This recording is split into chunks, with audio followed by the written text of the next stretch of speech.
En el Perú urge el cambio de la ley de habilitaciones urbanas porque esta solamente le está exigiendo a las inmobiliarias que presenten factibilidad de agua potable, alcantarillado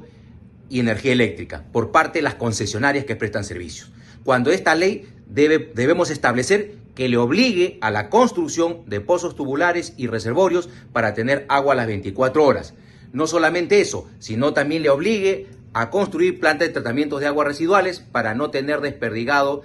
el desagüe en las calles, como ocurre en el Perú.